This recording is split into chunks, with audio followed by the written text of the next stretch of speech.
Hello प्यारे बच्चों, आज हम साइंस की वर्कशीट नंबर 27 करेंगे, क्लास 9th। उत्तक, विभज्योतक, उत्तक यानी विभाजित होने वाले उत्तक। जिज्ञासा दीदी, हमारी कोशिकाएं शरीर में किस प्रकार कार्य करती हैं और क्या पादपों की कोशिकाएं भी हमारे शरीर की कोशिकाओं की तरह ही कार्य करती है? ज्ञान, जैसे कि तुम पहले से ही जानते हो कि जंतु तथा पादप दोनों ही बहुकोशिक जीव हैं जो विभिन्न प्रकार की कोशिकाओं द्वारा बने हैं। इन जीवों में सभी कोशिकाएं सभी कार्य करने में सक्षम नहीं होती, इसलिए इन जीवों में प्रत्येक कार्य कोशिकाओं के विभिन्न समूहों द्वारा किया जाता है। एक ही प्रकार की संरचना और कार्य करने वाली कोशिकाओं के समूह को उत्तक कहा जाता है।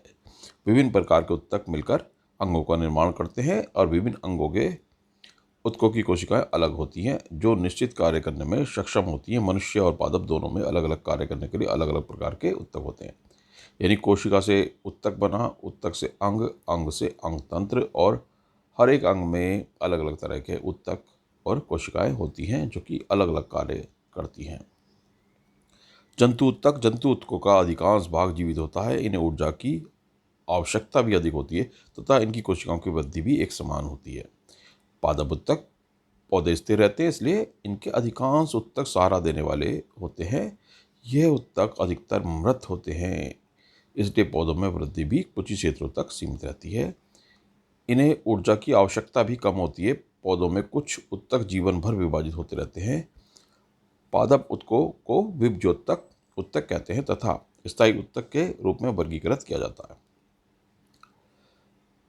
विभज्योतक उत्तक, पौधों की वृद्धि कुछ निश्चित भागों से ही होती है। ऐसे विभाजित होने वाले उत्तकों के कारण होता है।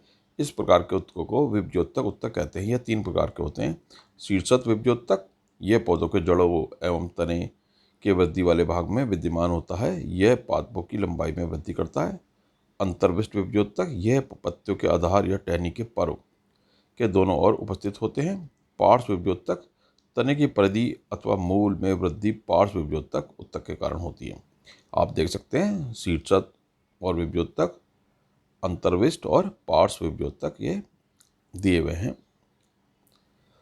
अब प्रश्नों को पहले विभज्योतक उत्तक के गुण देख लेते हैं। इन उत्तकों की कोशिकाएं निरंतर विभाजित होती रहती हैं।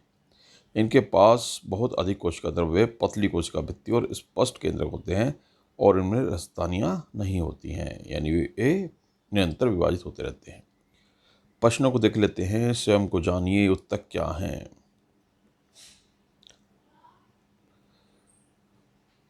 विभिन्न प्रकार के उत्तक मिलकर यहां से करेंगे एक ही प्रकार की संरचना और कार्य करने वाली कोशिकाओं के समूह को उत्तक कहा जाता है। नेक्स्ट है, पादप तथा जंतु उत्तकों में कोई दो अंतर लिखिए।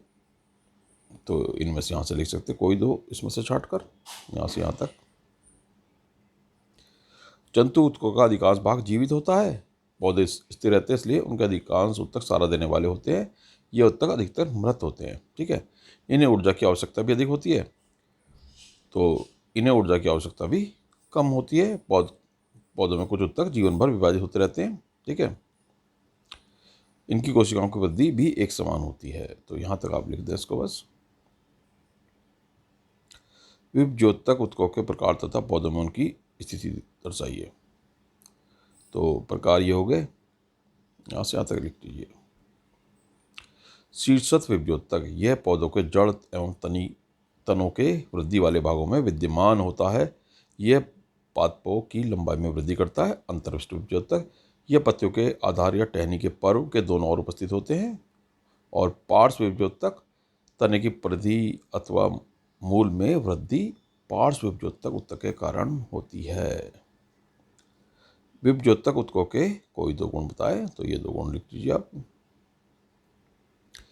इन उत्तकों की कोशिकाएं निरंतर विभाजित होती रहती है। इनके पास बहुत अधिक कोशिका द्रव्य, पतली कोशिका भित्ति और स्पष्ट केंद्रक होते हैं और इनमें राजधानियां नहीं होती।